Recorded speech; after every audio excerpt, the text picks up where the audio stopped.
So welcome everyone, and thank you for coming to our information session on the Graduate Certificate in Corporate Social Responsibility and Sustainability. We are recording today because a few people did email me and tell me that they couldn't come. So we have 35 people signed up for the session today, and we already have 5 people who have registered for the program. Or applied to the program, so we're very excited about that. My name is Catherine Cooper, and I'm the program manager and instructor in the program, and I'm really looking forward to meeting you through our application process and participation in the program. This webinar will briefly take you through a variety, an overview of the program. I'm just going to meet people as they come on, introduce you to our program philosophy, the faculty, and our esteemed alumni. And today we have with us Julie Millard, who's Senior Director of Corporate Communications with Open Text and a recent graduate of the program. And at around 12:15, Eric Sarvella, who is Strategic Account Executive with Corporate Foundations and Not-for-Profit Solutions at Blackball, will be also joining us. And we'll be taking questions throughout, so if you put your questions in the chat, we'll kind of monitor the chat and answer those as time goes on. But also, I'm hoping we'll have time at the end where I can just unmute everybody and you can ask a question. You can raise your hand and ask a question as well. So that's our plan of action for this next little bit. So today we're going to discuss the business case for participating in the program, because we know some of you will need to take that business case to your workplaces, and we actually even have a slide deck that we can provide you to get you started around building that business case. We'll talk about the program approach and philosophy, some of our unique faculty. They are active, experienced practitioners in the field, and we're very excited to have their involvement. We'll do some alumni testimonials with Eric and Julie, and I'll talk a little bit about the application process. And so first off, the business case. We've got a 4-point business case for this program. This picture here is a recent graduate, Jessica Pelshut, who is depicted here with her corporate, with her Capstone project from the program, and she did her CSR strategy for her company as part of her Capstone project. And so this is one of the solid business advantages of this program. It's an opportunity to tackle a project and meet the needs of yourself and your career ambitions, as well as those things at your workplace. So it's pretty exciting from that standpoint. We've done impact assessments and evaluations of our 200 alumni and participants, and we've identified these 4 value propositions. This is the first one, that how the program opens new career opportunities for you. So participants reported that they advanced to different positions within their organizations. Such as, well, you can see them on the screen. In fact, in 2017 and 18, our cohort, at that cohort, 2 of our participants started the program in October and were promoted to CSR positions by Christmas. So that was pretty exciting. And Pamela Cohn with Macmillan in the U.S., that's a large actuarial firm, was promoted to Global VP of CSR. And Paula Copeland, who was with the St. John Port Authority, was promoted to Director of Communications and CSR soon after joining the program. And you'll hear from Eric and see that with some of our online testimonials as well, that the program opens doors to a career in CSR and sustainability if you're not already in that field. So the second value proposition is really this Capstone project. It's a practical project of your choosing that you work on over the 13 months of the program, and you'll be assigned a mentor leader to advise you through the process. You'll also have access to the wisdom of your classmates and alumni to gain and activate best practices in your organization and career. And later on, Julie will tell us how she created her own CSR strategy for open text during her Capstone project.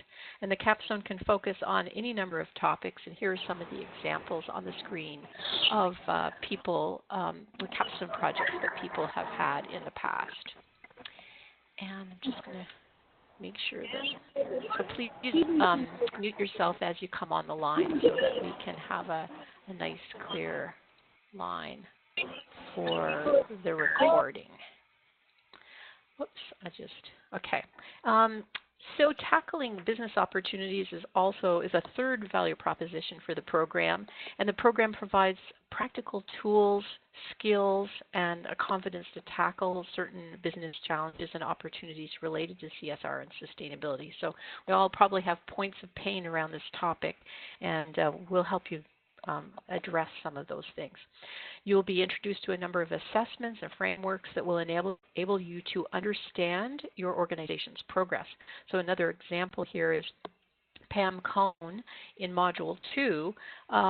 She was introduced to the diversity and inclusion benchmark that we talked about in class, and she took that assessment back to her company in Seattle and applied it to the company, and she took the results to senior management, and it became a tool that they focused their strategy around related to diversity and inclusion. So here are some of the challenges that alumni say that they've tackled after participating in the program. And finally, the fourth value proposition really is alumni say that they build a great professional network that they really find invaluable. With over 200 alumni from 8 countries and 19 sectors in both the for-profit and not-for-profit sectors, our program delivers a vast network of CSR and sustainability professionals. And participants range from vice presidents to CSR analysts, and we provide continuous learning and networking for our alumni groups. And we have a private LinkedIn group as well, which our alumni belong to, where they can stay in contact with one another throughout their careers and really even into their retirements. So you might at this point be asking, well, how does this program really differ from other CSR and sustainability graduate certificate programs? And we have a pretty exclusive approach. Participants say that our unique delivery methodology allows you to see that CSR and sustainability really are more than the sum of the parts. And you'll hear us use those terms interchangeably. We do that in the program intentionally because we see that the criteria around what has been corporate social responsibility and sustainability have really merged into one.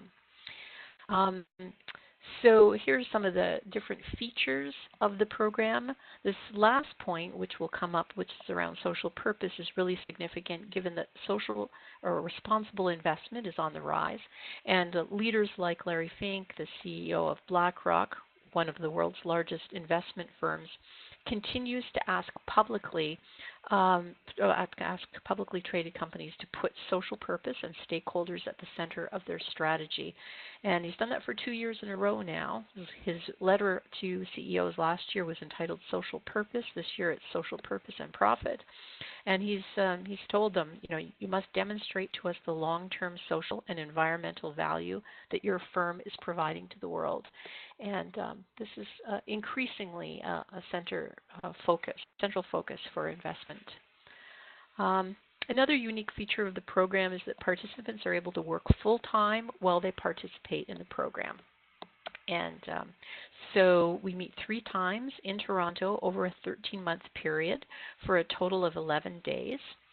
And with these 3 sessions, we undertake kind of a 3-phase program to enable you to see sort of the big picture, which is around what are the foundations of CSR and sustainability, and then understand the final details around how we practically apply some of the tools and frameworks, and then take that step back to look at how we continue to embed it throughout our organization.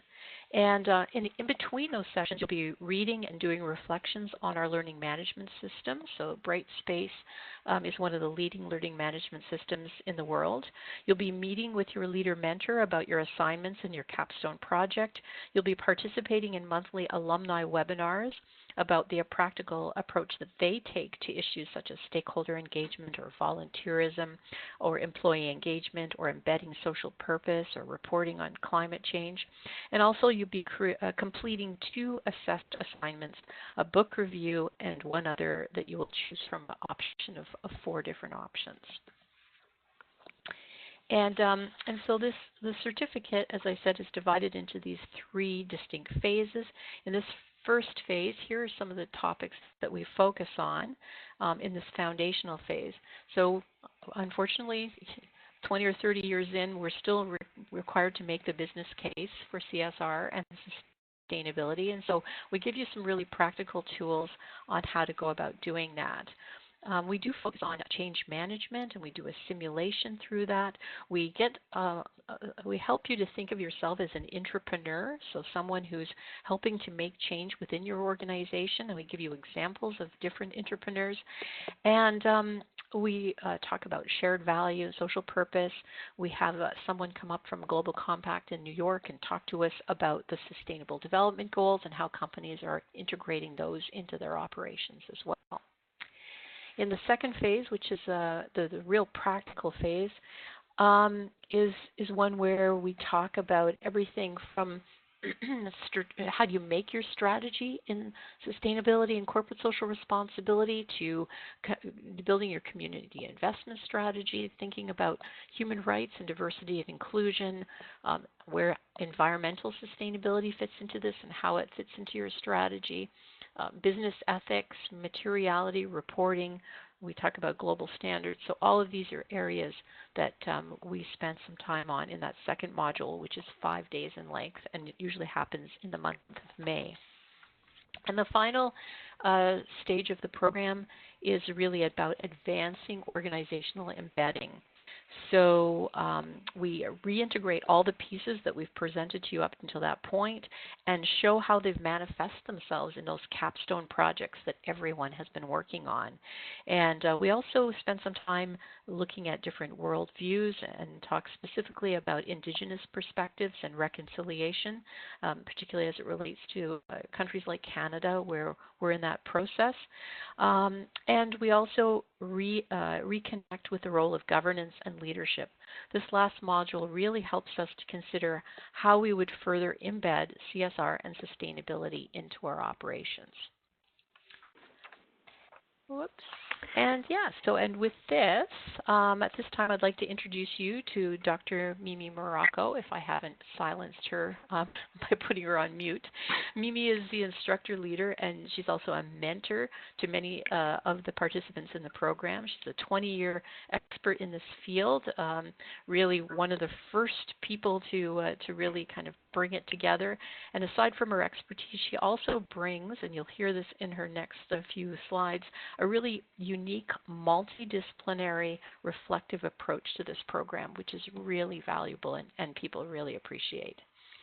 So over to you, Mimi. Okay, thanks. Am I on mute or am I being heard? You're being heard. Okay, great. So there's our friend Albert Einstein. So one of the questions that came up to all the folks who are listening, many years ago when we started this program at St. Michael's College, which is a liberal arts college within the University of Toronto. And it's important to say that because when we started the program there, the question that we got, we had a continuing education division at St. Michael's, which was intended for the professional development of all kinds of people, but primarily we were focusing on the liberal arts. And so people said, well, corporate social responsibility is a business issue. It's not a liberal arts issue. And we really felt strongly that in order for people to be successful in business or in any other profession, they needed to have some opportunities to actually stop and think. And so we wanted to provide a program where people could, in fact, take some time out from their regular activities, their busyness as well as their business, and reflect on what it is that they do, why they do it, who they are, what their values are, and how they bring those values into everything that they do, including their professional activities. So if you want to just look at, and of course, recognizing that the world of business and the world of the environment, we have social issues and we have environmental issues that are huge. And as Einstein said, and you're all familiar with this, these are such huge problems that we cannot possibly face them at the same level of thinking that we were at when we caused the problems. So we need to step back and really take initially small steps to think about where we're at. which is the next slide there, Catherine? If you want to move it forward, I think we have a picture of something large. Yeah, we talk about getting to big picture understandings by expanding the way that we look at them, using our right brain as well as our left brain. And so while we don't necessarily focus on the arts and philosophy, we do bring that way of seeing the world into our conversations. And I'm going to digress for just a minute here, Catherine, because this was underlined for me yesterday. I went to see a play here in Toronto, and it's a play called Oslo. And the play is about the behind-the-scenes conversations that took place in Norway back in the early 90s, before the first before the Oslo Accord was signed, and it was really the first step towards addressing the huge issue of peace in the Middle East. And it's such a huge issue that people realized that the only way that they could get at it was through very, very small steps and through an interaction between people. And so this play used the art form to demonstrate the way in which people can take small steps to address really, really big issues. We also use an approach that we call slow knowledge, which comes from some writings, including a piece by a man named David Orr, which talks about the need, again, to be reflective and to think about unintended consequences when we're trying to solve significant problems. So we slow down and look at all sides of an issue in this program. Now, given what Catherine just said about the content, you may be wondering how we possibly find the time to do it all.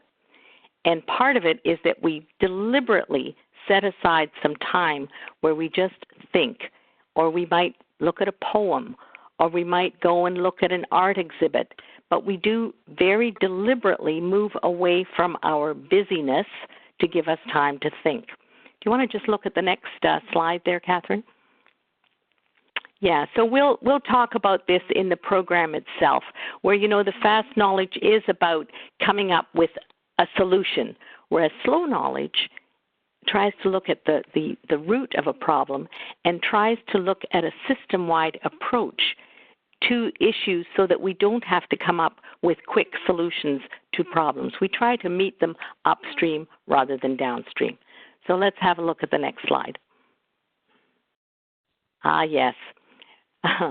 We also think in terms of metaphors, and one of our favorite metaphors in the program is the metaphor of size. The huge issues that are facing us are sometimes like an elephant in the room.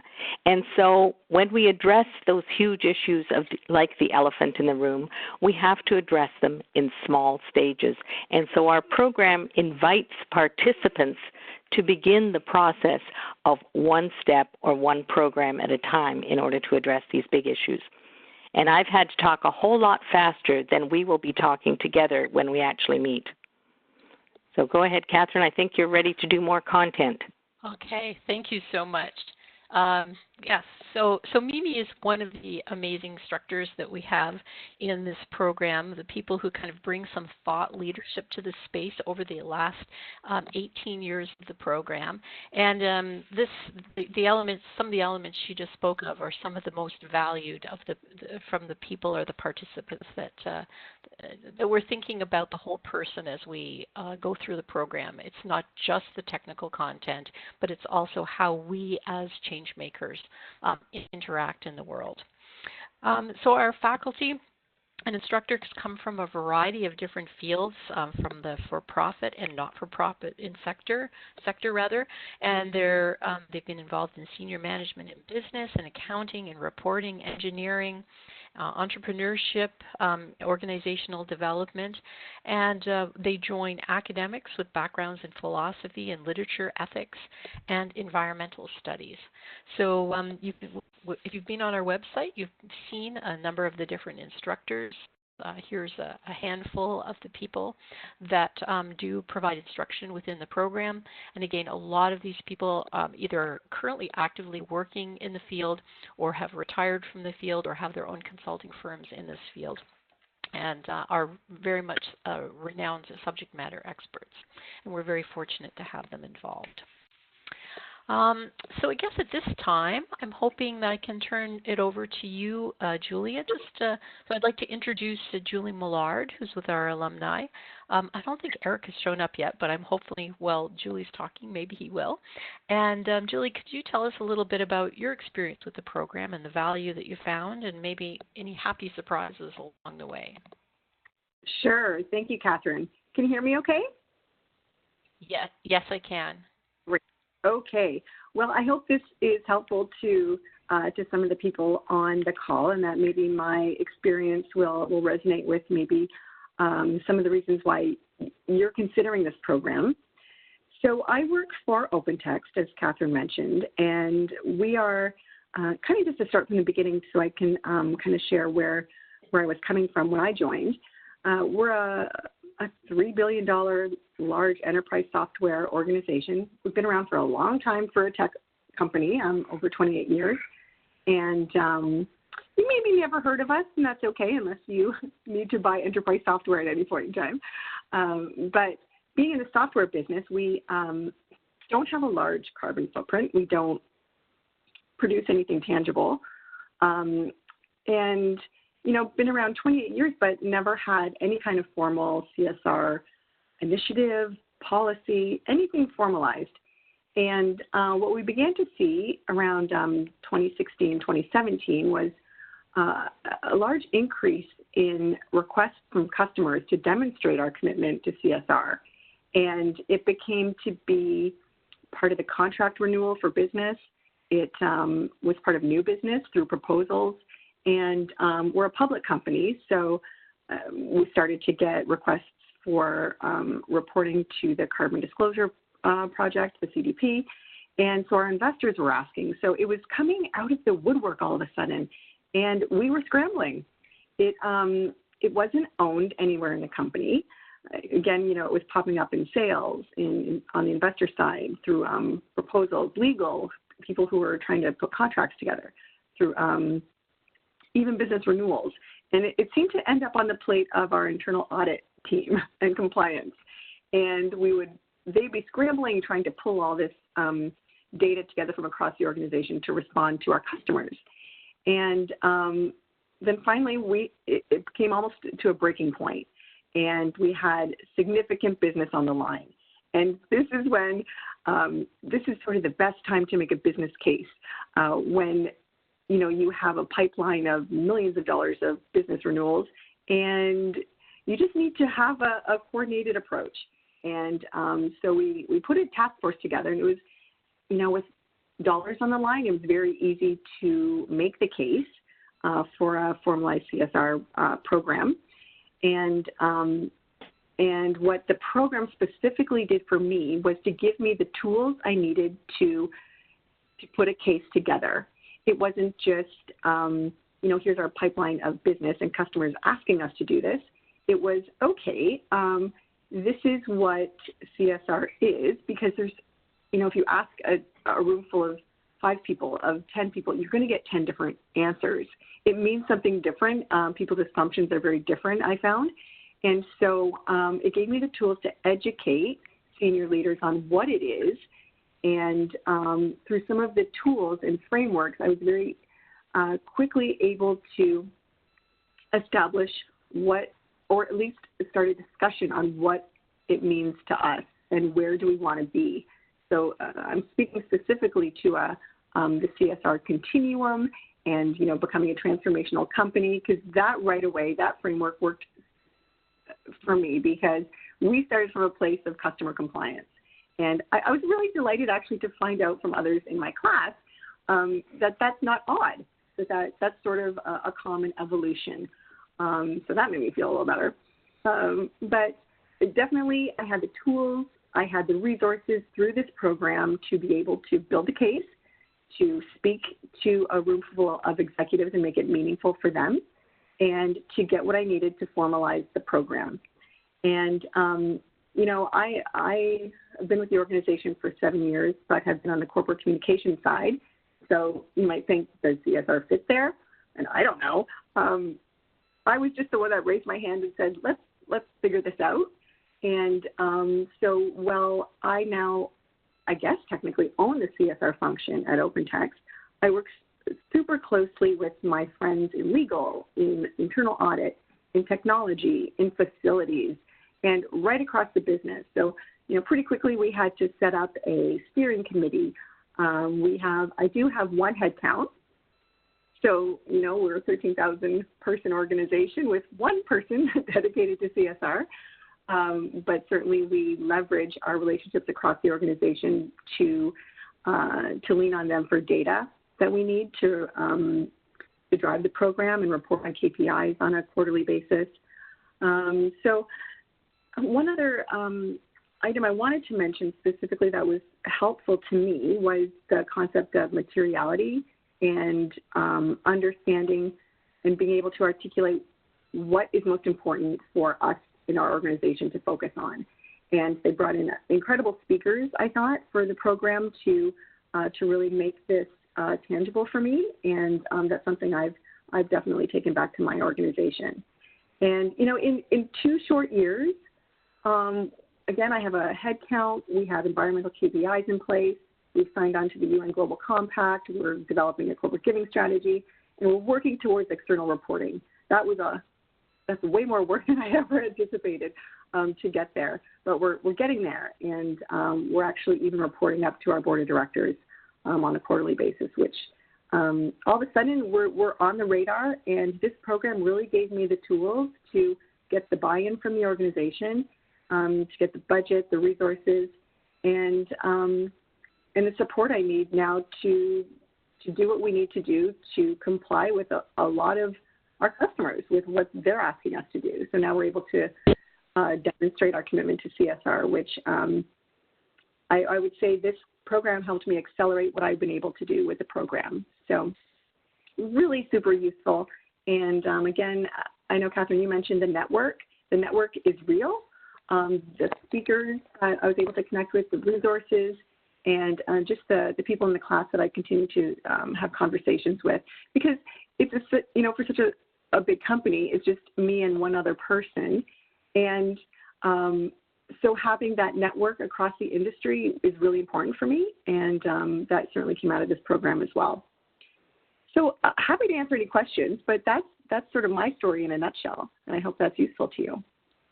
Perfect. Thank you so much. That was very that was very concise, and what a great story. You've done so much. It's just incredible. I see that Sarah has her hand up, so I'm just going to unmute you, Sarah, but just because you may have a question specifically for Julie. If not, you can just give us your question, and then we'll address it after Eric talks. Oh, no, that's okay. Actually hit you are unmuted now, Sarah. Hi, can you hear me? Yes, we can. I actually had raised my hand by accident. Oh, okay, that's really, all right. I very much appreciate everything that you mentioned so far. I think it must have been overwhelming for you, just finally realizing that you were in charge of trying to put all the threads together. That's amazing. Okay, thank you so much. I like a big family. and I'm sure it continues to grow, Julie, as time goes on. The more you do, the more you realize there is to be done. Yeah, all right. Definitely. Snowball. Thank you so much. So we also have Eric Cervella, who is coming to us, I think, from California, right, Eric? So Eric, from South Carolina. South Carolina. Okay, great.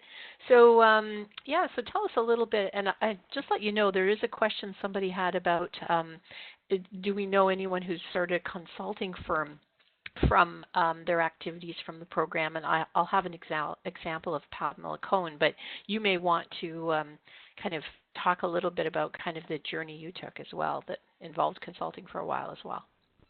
Absolutely. So good afternoon, everyone. As Catherine mentioned, I'm Eric Cervella.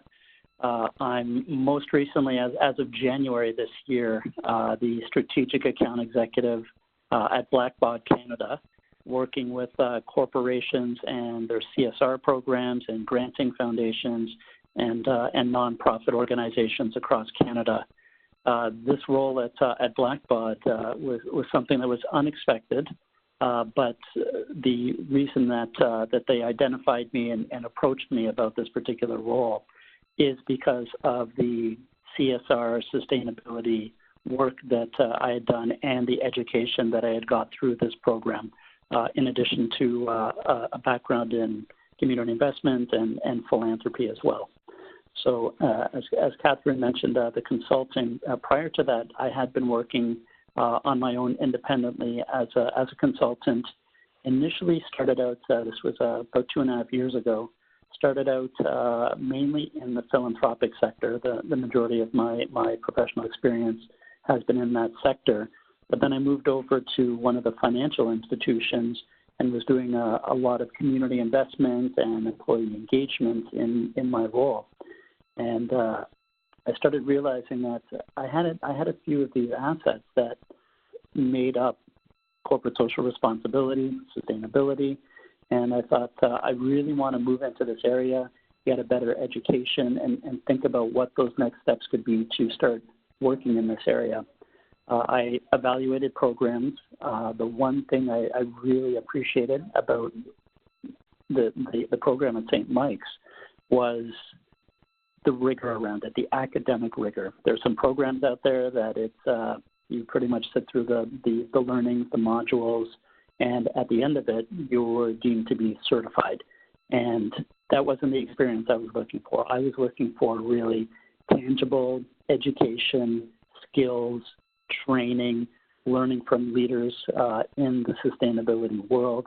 And that's really what directed me to this particular program. And in talking with Catherine about what some of those other deliverables were going to be that you don't see on the website and you don't know is really what solidified why this needs to be a program for me. What I was looking to do as well is, because I had the community investment and employee volunteerism, I really wanted to round out some of those skills, especially around building the business case and the environmental sustainability side, and bolster some more of the governance side as well. So for me, the learning journey was unbelievable. Walking into day one, learning how to structure a business case. I understood it from the business standpoint prior to starting this program, but how to build a sustainability, a CSR business case was just a fantastic way to kick off the program and really set the stage for the next 13 months to come. What wound up happening during my time in the program is I got connected to CBSR, Canadian Business for Social Responsibility, and was able to get an indefinite engagement with them at 20 hours a week. So they were my primary clients over the last just over a year. And incredible experience. For those who may not know who CBSR is, it's pretty much the business association for forward-thinking companies for CSR and sustainability across Canada.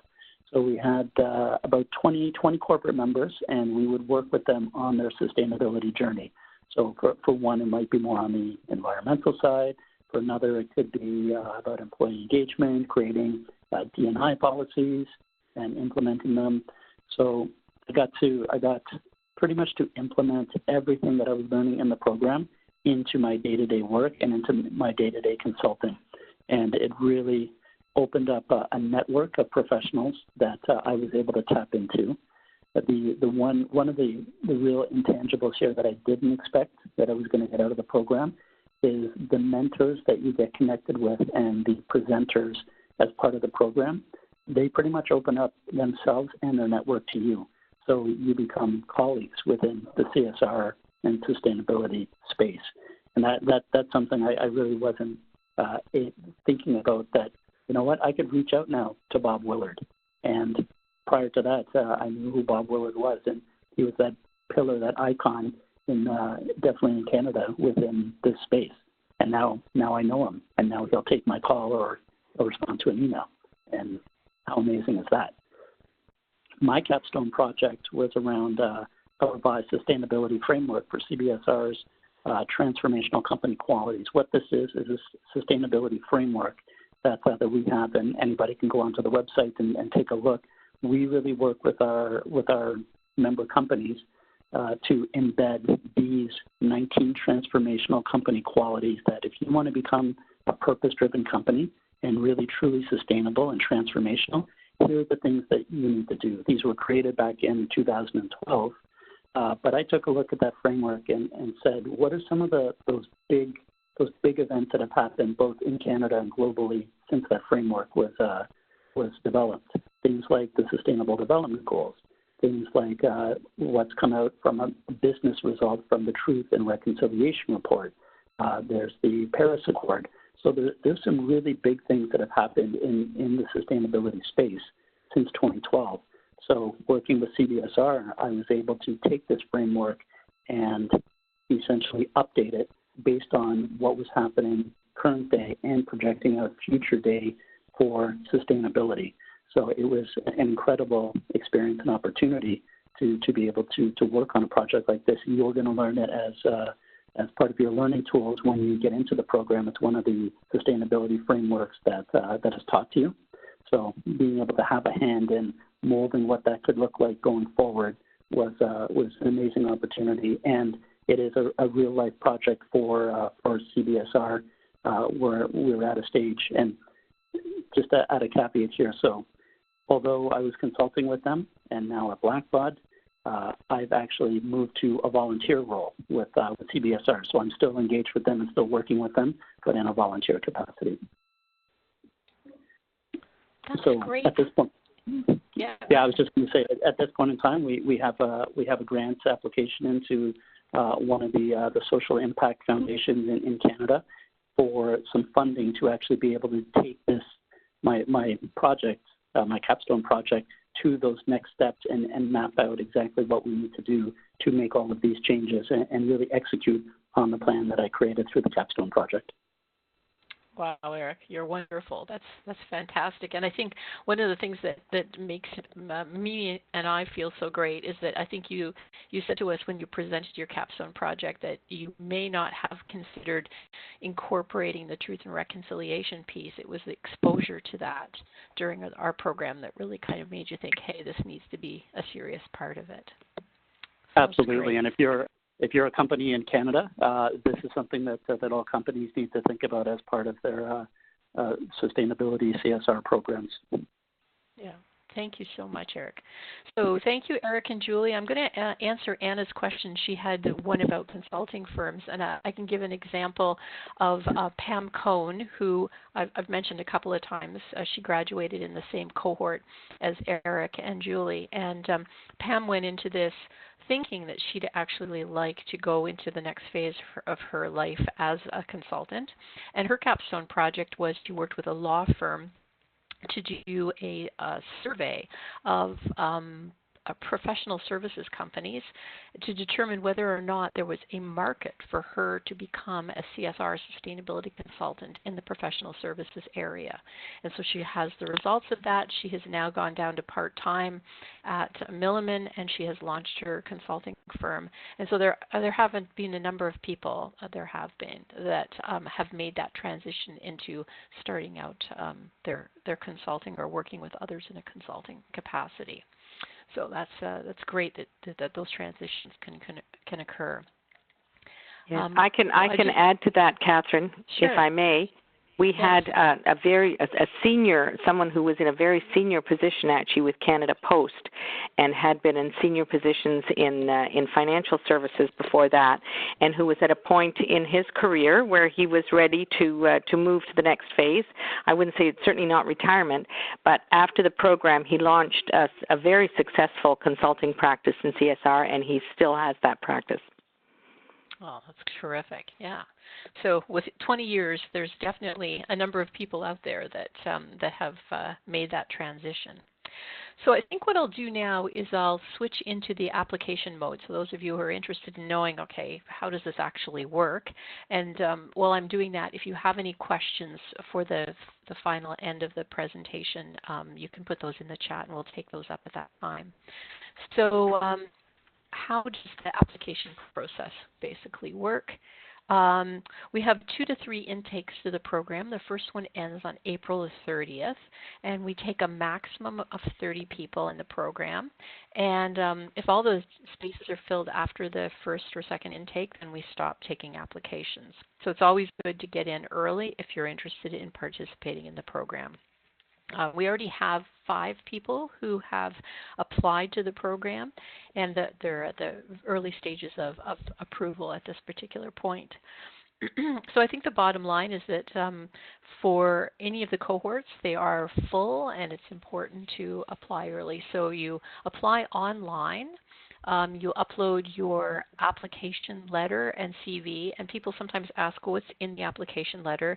It's really a pitch about how this program is going to help you or your company. It's really showing that there's a good connection between what we offer and how it can help you with the learning needs that you have.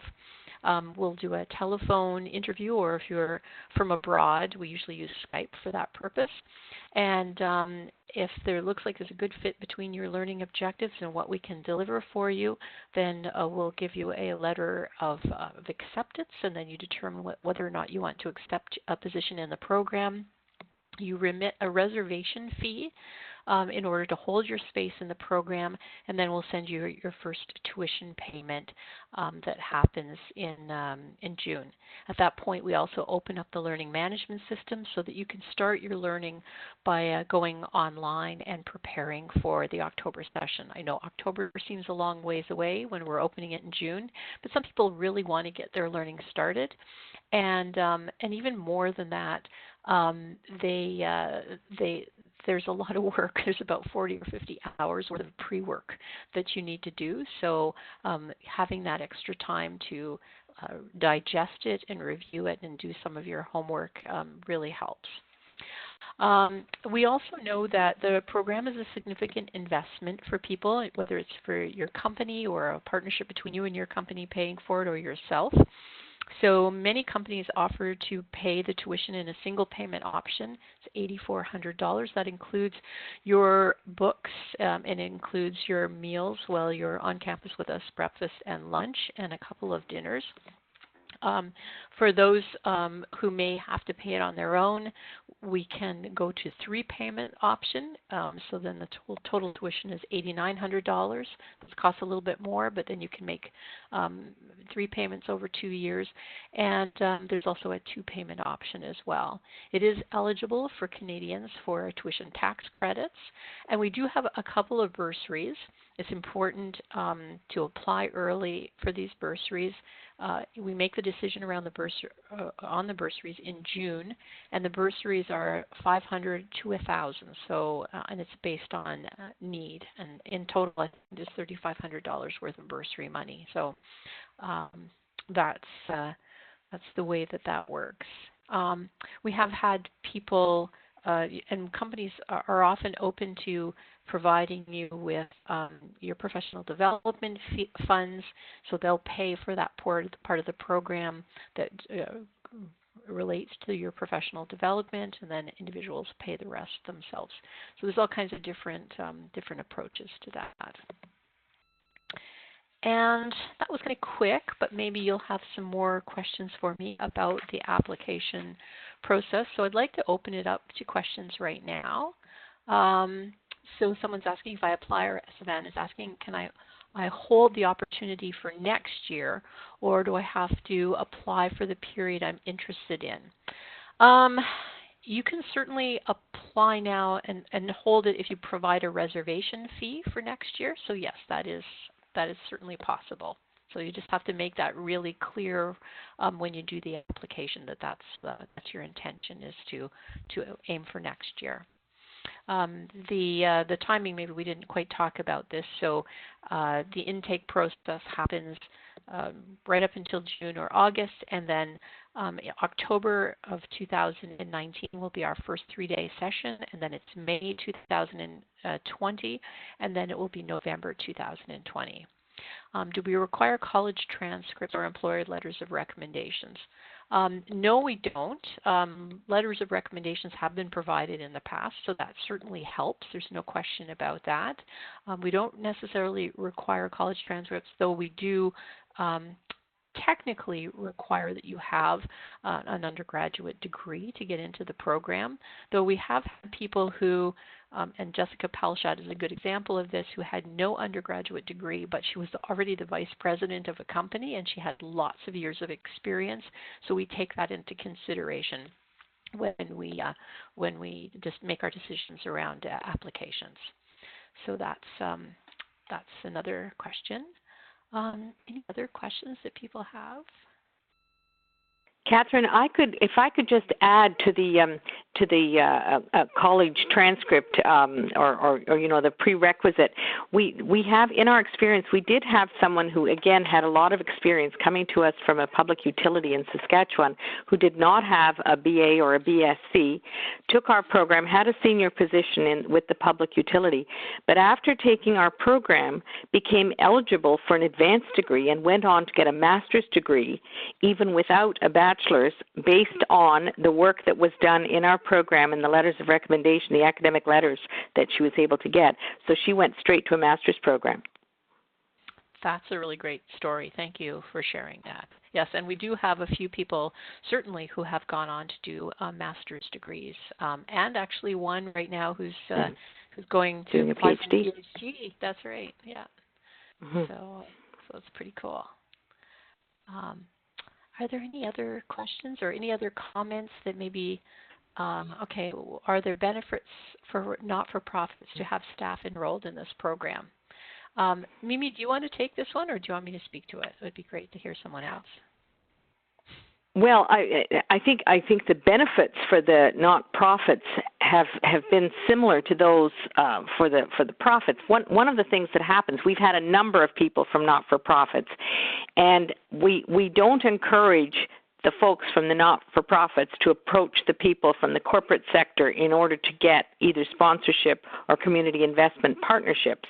But in fact, what happens is that the folks from the not-for-profits learn how to go ahead and engage in these strategic partnerships with corporations. So they actually do learn the tools, and some of them have found that this is very, very beneficial going forward.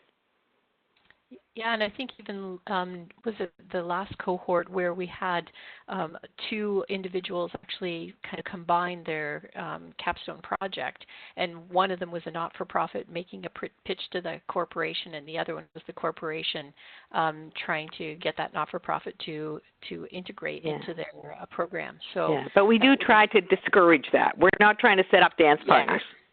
No, absolutely not.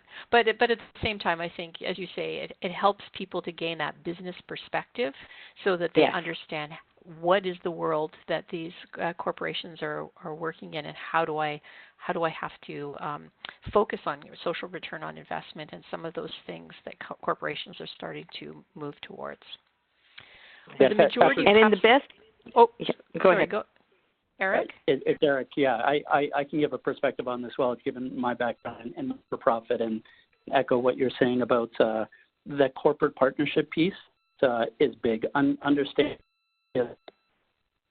how companies are moving their community investment to be more aligned with their brand, with their product, with their service, and the expectations that they have with not-for-profit partners on a go-forward basis, both in terms of whether it's a donation grant, whether it's volunteer opportunities for their employees. It's a great opportunity for you from the not-for-profit sector to be that bridge and to have that understanding so you can work more effectively with the corporations. Great comment. Thank you. And so the next question is, are the majority of Capstone projects from students focused on their current employer? And that's no, they aren't, because there are some individuals who come into the program and they are individuals. They are either running their own consulting firm at this particular time, or they might be sort of between gigs.